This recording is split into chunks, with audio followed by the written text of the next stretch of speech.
7.4 billion drachma. Sold! Well, no, ain't that just a heck of a coinky-dink? So yeah, Activision Blizzard's being bought by Microsoft for nearly 10 times as much as they paid for Bethesda. Really shows how much you're worth, huh? But today, instead of doing what I did when they bought Bethesda and giving a video about my thoughts on it, I figured I would do something a little different and help their direct competition, Sony.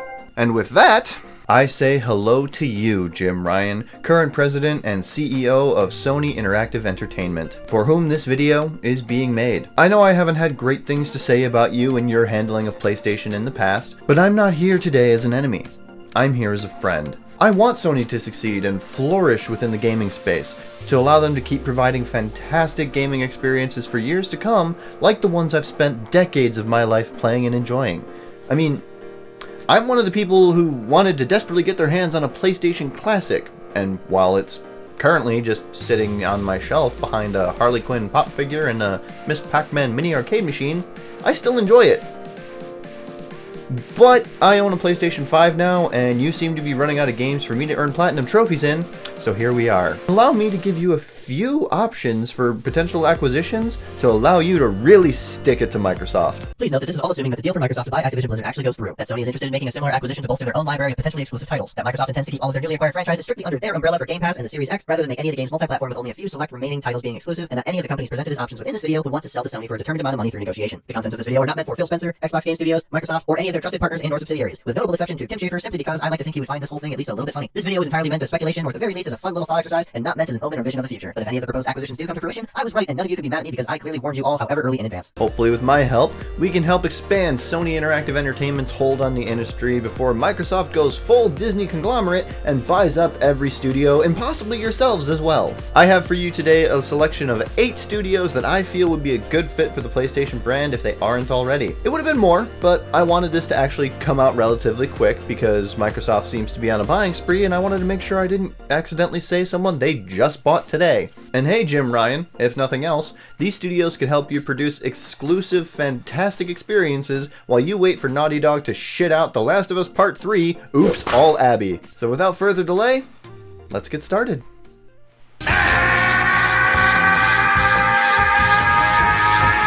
Starting things off, we have Arc System Works, one of the most prolific and quite possibly best fighting game developers in the business today. Best known for the Guilty Gear franchise, Dragon Ball FighterZ, and Michael Jackson's Moonwalker for the Sega Master System, Arc System have crafted some of the most vibrant and stylized fighting games for decades, as well as a Michael Jackson video game. And this would be an important studio to bring up for one simple reason: endorsements from the Michael Jackson family mean Evo.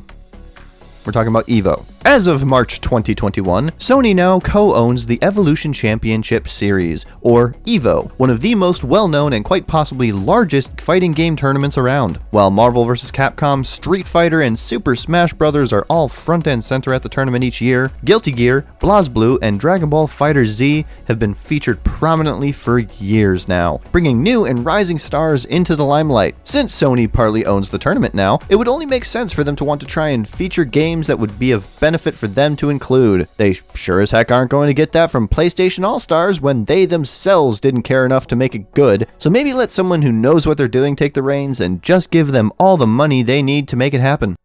You know what I just watched?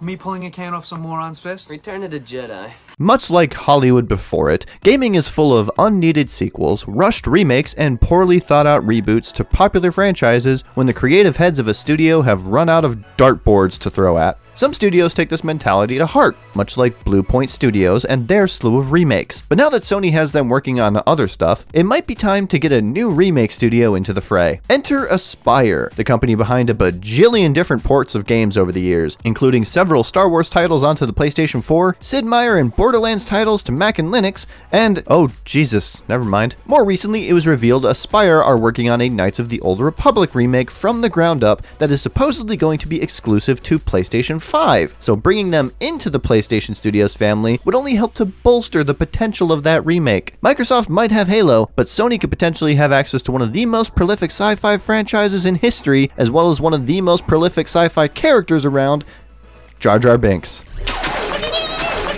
And while we're on the topic of Aspyr to help bolster that sci-fi portfolio, they aren't the only company who has access to the Star Wars license, now are they? Man, I feel bad even bringing this one up as a potential option just because I don't want to see them get any more money. But here goes nothing. You know who would be a good counter to Microsoft buying Activision Blizzard? If Sony bought EA. I mean, just think about it for a moment. Activision Blizzard has Call of Duty, while EA has both Titanfall and Battlefield. Activision Blizzard has Tony Hawk, but EA has the Skate franchise. Activision Blizzard has sexual misconduct, and EA has its own problems, like microtransactions, being awarded the Worst Company of the Year award multiple times running, and the fact that they love to just buy up studios and then close them down for no reason. You know, comparable things. I mean, the only downside here is there isn't a perfect analog for every situation. EA doesn't really have an easy replacement for Crash Bandicoot, for instance, but they do have the Burnout series that's known for its crashes. So just slap an Australian marsupial on the box and you're golden. Plus, if you snatch up both Aspyr and EA, you'll have everything you need to finally make that Jar Jar Binks game we've all secretly always wanted. Is acquiring EA a perfect idea? Hell no, because that implies EA can offer up something of value. But what this idea does offer is a chance to match Microsoft's investment before upping the ante with another big name purchase. Someone like From Software.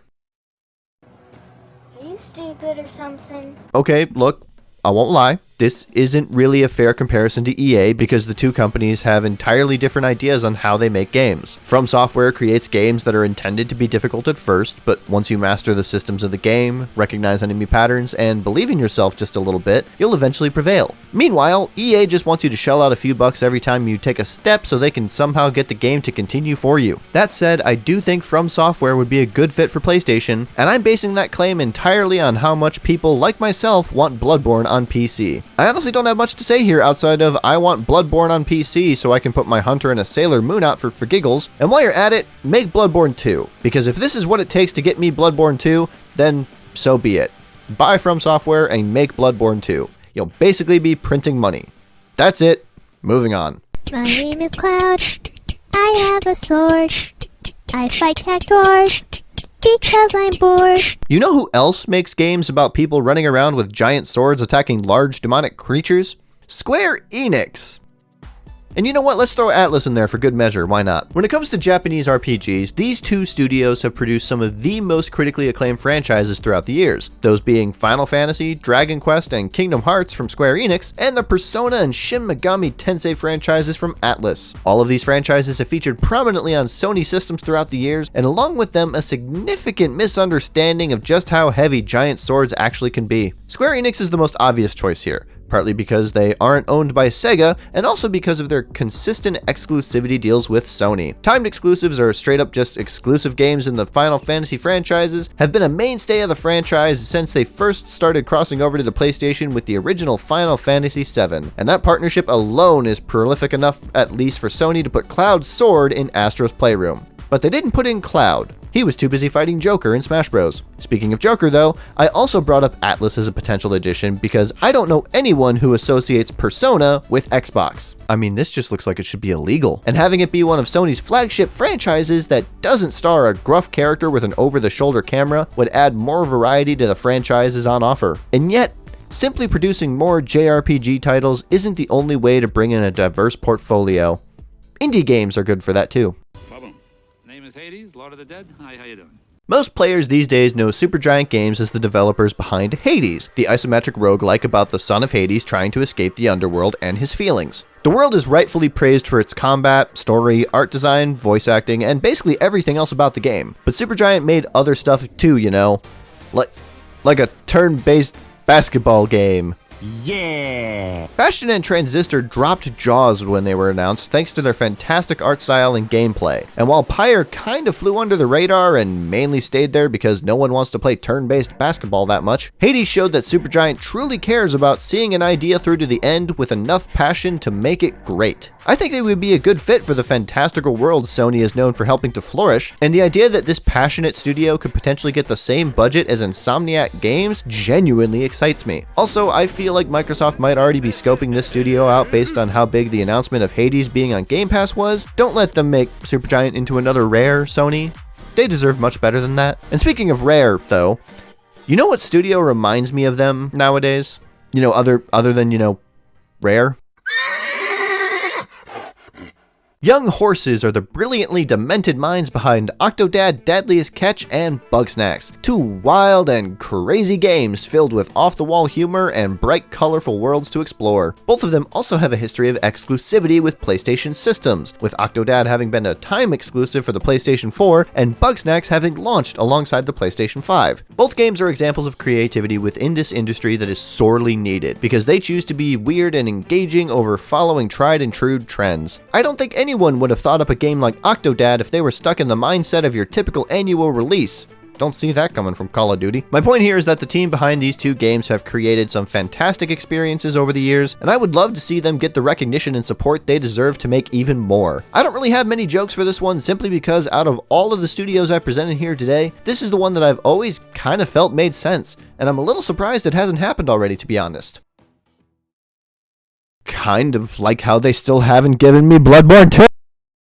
And there you have it, Jim Ryan. 8 studios and or publishers that you could potentially integrate into the PlayStation Studios family. Each of these choices brings with them a history to PlayStation, a variety of different genres and levels of appeal, and most importantly for our discussions today, the chance for a whole lot of money. I hope you take what I have offered here as a sign of goodwill towards the company that you helm. I do want to see Sony succeed because, as I mentioned before, I have a PlayStation 5, and part of my brand seems to be associated with you directly, so we'll just consider this a win-win for everyone. And if not, well, at the very least, consider making Bloodborne 2. I don't even care if you have to buy From Software to do it. Just throw them some money and tell them to make it. It'll sell, and you'll thank me later. Otherwise, just make a new Ape Escape, or even just remake the original or something. Like, I don't know. I'm an ideas man, Jim, not a developer. Anyways, thank you so much for watching today. Subscribe if you haven't already, Jim Ryan. Follow me on Twitter if you haven't already, Jim Ryan, which I know you haven't because I checked. And please, let me know in the comments below if you are not Jim Ryan, why you illegally downloaded this video.